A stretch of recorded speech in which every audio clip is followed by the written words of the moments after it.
Good evening and greetings there, Wassuhel, folks of the Arosæte, Anglican, folks of Friends of Fernsida and brothers and sisters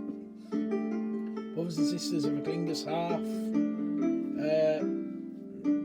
I think I'll put this to a fingers half as well, although this is going to be more a Mercian / Wessex talk. So yeah, well, tonight is a discovery I've recently. Let me just turn this down a bit, because I think some of you might struggle hearing me with that, so I'm going to turn that down a bit.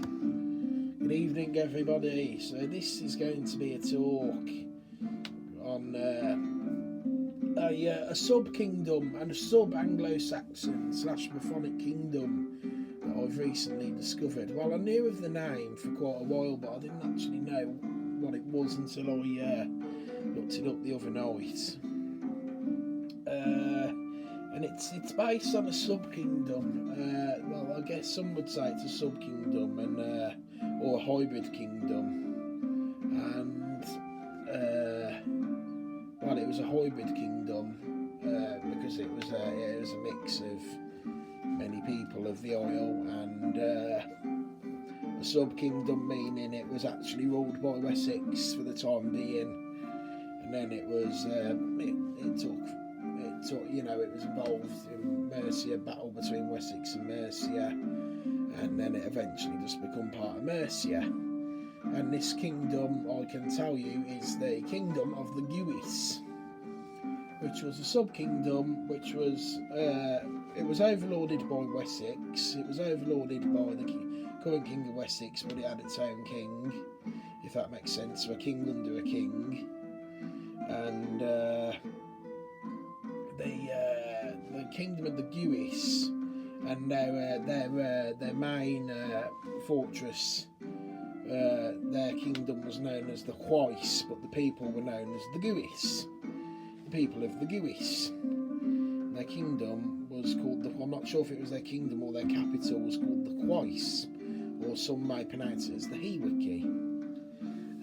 So the capital was said to be in Worcester. The Gewise kingdom occupied it was southern Mercia, which was Worcester. It was no, actually, hold on. It was trying to think now. It was what was it? It was I've got to remind myself here. I had it written down. I'm going a bit brain dead here. Sorry about this.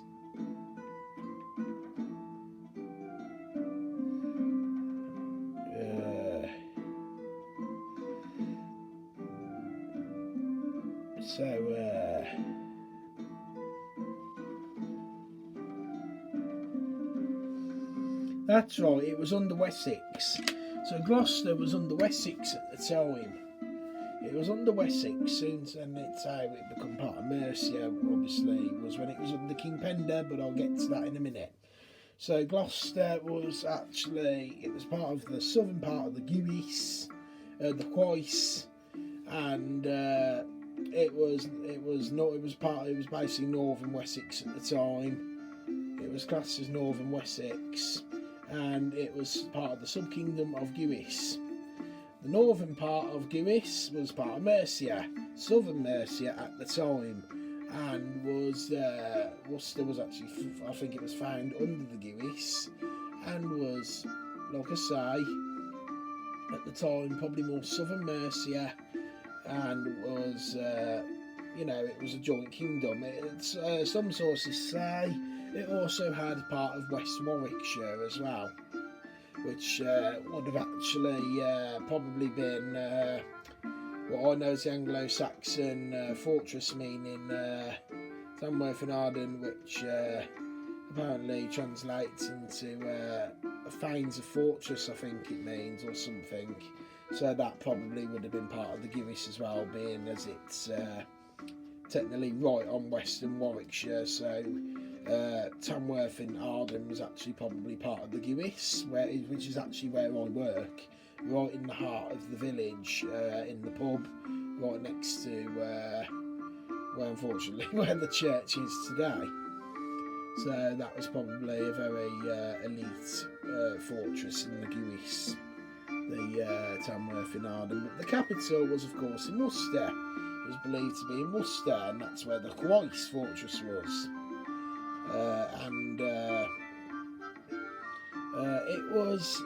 It was overlorded by the Kingdom of Wessex.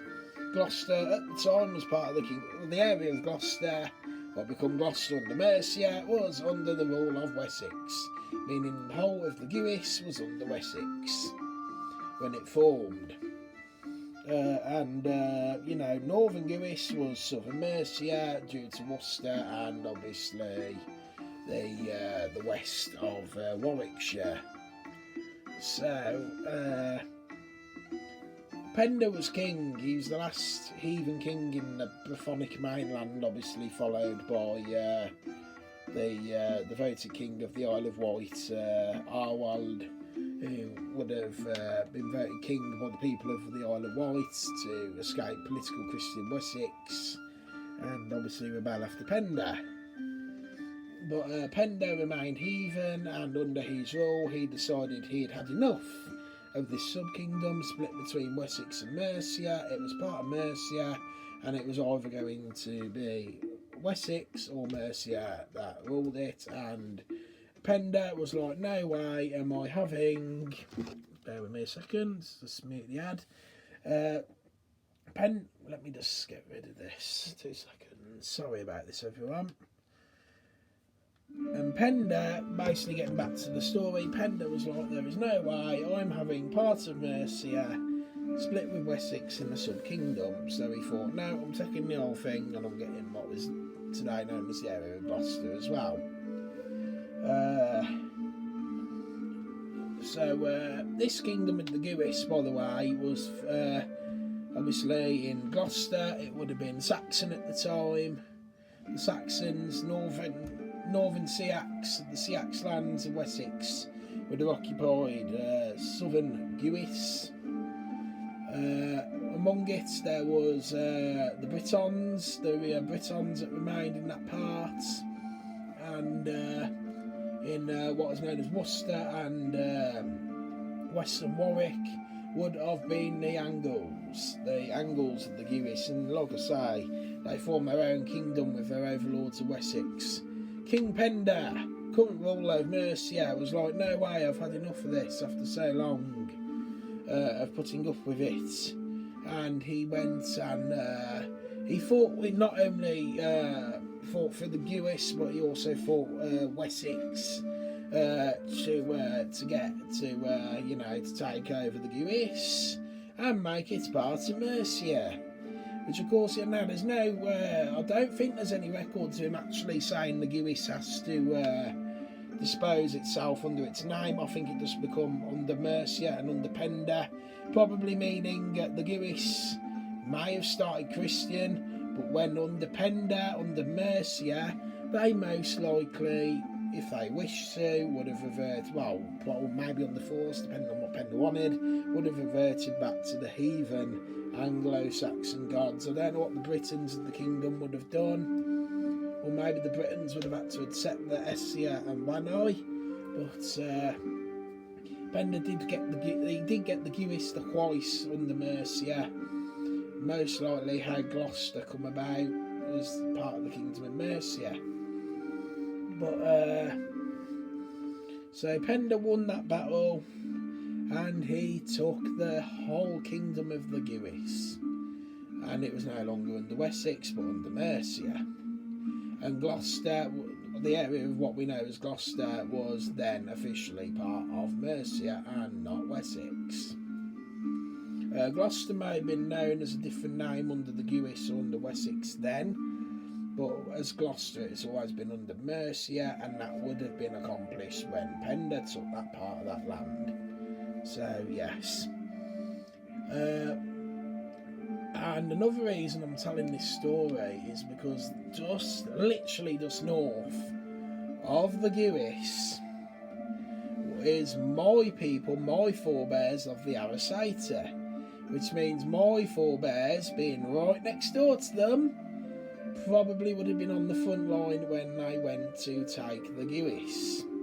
Obviously, all the Mercians would have been there under Penda, but being as my forebears and the kin layods, I guess we call it, of the Arosæte, and my kin blots, what I base off my forebears and my blood, the Arosæte, would have been on the front line against this kingdom. Probably under Penda, they would have been the first probably to come across them. So yeah, I thought I wanted to explain the kingdom of the Gewise, and you can look it up as well. You can look it up on. There's books about it. I think there's a book called the Book of Witches, which touches base on a lot of the Anglo-Saxon layods among with the Britons. I think is it P.D. Kirby, the author Kirby? He touches base on a lot of these layods as well, and you can also look it up online as well. I know we shouldn't trust online sources, but the information is out there and it's pretty accurate if you know where you're looking. So yeah, I wanted to tell you guys about the sub-kingdom of the Gewise between Wessex and Mercia, and it was eventually took by our blessed forebears of Mercia, by the blessed Penda, last Britannia, last Britannia, and heathen king of Mercia of the mainland Britain. Before obviously our ward got voted as a separate leader on the Isle of Wight and decided to rebel against Wessex. So yes, I find that very interesting when you have to connect it, because some bits you can connect yourself and it's pretty obvious how it stands out, and I'll come to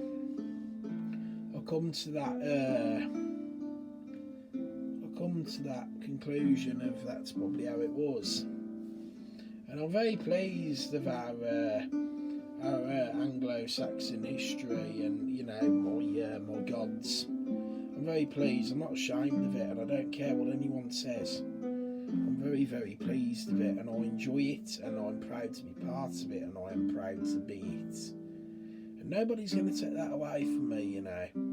There's a lot of I guess, well, I don't want to get political because I'm not going political, but there's a lot of people trying to change the ways we know, and that is wrong. We're not doing that, and I'm going to believe what I believe in, and I'm happy in my life at the moment, and I'm happy with my ways, I'm happy with my family, my partner, I'm happy with my job.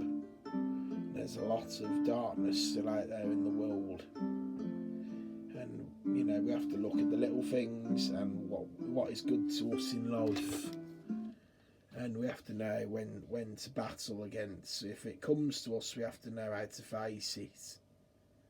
So yeah, that's very important. That is. I've just having these adverts rammed down my throat again, so I'm going to go off that and go back onto the video because we don't want that. No. The idea of going off it was we don't want it. So no, I'm gonna get off that, and we're gonna find an ad that is 100% skippable because you're not promoting your rubbish. So then you can turn around and go, and then knock the video down because you're not doing that because I didn't choose to have that advert, and there you go. That's what the world wants. It wants to corrupt you, but we're not going. Like I say, I'm steering away from politics because these are our ways and spiritual. But yes, I certainly have my views on the way the world is today. Yes, but anyway, I'm proud of my forebears and my gods, and I'm proud of what we have. I'm proud of what Finds of Fernsida has built. And I'm proud of what we are. I'm proud of my Arosæte forebears, and what we do in the Kinblots as well. And I'm proud of our ways. I enjoy our ways. I I'm proud of my halfsmen, my brothers. You know, and I'm proud of my elder blotter and my half brothers, and those coming forth that will hopefully really do want to join us as well. There's one or two that we look forward to welcoming back. So yes, as we look towards the time of the English, the time of the Anglo-Saxon, that is the next blot, where our forebears arrived here in 449 AD to take what was owed to them from the Britons when they broke oath after helping them fight back the Scoti and the Hibernian that were invading their lands that we had earned by oath. So we took what was owed. We had, you know, our forebears had very good relationships with the Britons before they did what they did, so it was a shame in a way. But to us, Anglican, oaths are very, very serious and not to be messed about with, and when you make one, you stick to it, because when you mess it up, it's reviewed very seriously by Woden and the Essil and One Eye. And you knacker an oath up, it's depending on what it is, I don't think any of them are redeemable, and if they are, you have to be very lucky. So yeah, oaths, it's probably a more medieval way of our forebears, I guess you could say. A promise, an older, you know, promise is used just as a word to calm people down. Oh, I promise I'll do this, and then it didn't happen. So if you're going to compare a promise to an oath, you stick to a promise. A promise could be used as a modern day word to an oath, but I'll just use the word oath because an oath is an oath, and that's it. Promises, I've known promises to be broken. When I make an oath, it's what our forebears did, and I don't break an oath. And it has to be a bit challenging as well to make sure it's something you can fight for. So that's very important, that is, and I want you guys to remember that. If you make an oath to someone, you've got to stick to it. If you make a promise is a promise, and well, that's up to you. Maybe we could do some research and find out if a promise is a modern oath, and if it is, then it should be taken seriously as well. But yes, I'd just call it an oath, and I stick to my oaths. Always make an oath on Arosæte after Yule, the modern month of January, where we swear and boast oath to Woden. And whatever we swear on, we fight for it, we stick to it, and it's important that we do that. So yeah, but that's my video for tonight, and I thought with the Anglo-Saxon time of the English coming up, I thought that'd be a nice little forebear story to tell you. So yes, I might add that into the reading actually. Now I say it, yeah, well, I might add that into, I think I'm going to add that into the reading. But yes, there you go guys. A little video from me tonight, and just to come on and say hello to you. Thank you very much for watching. May we have the honour to be, the wisdom to know, and the knowledge to care. Wassel how, drink ale, and as our forebears did, so shall we. Good night everyone, or good day, have a good day wherever you are. Wassel how, drink ale.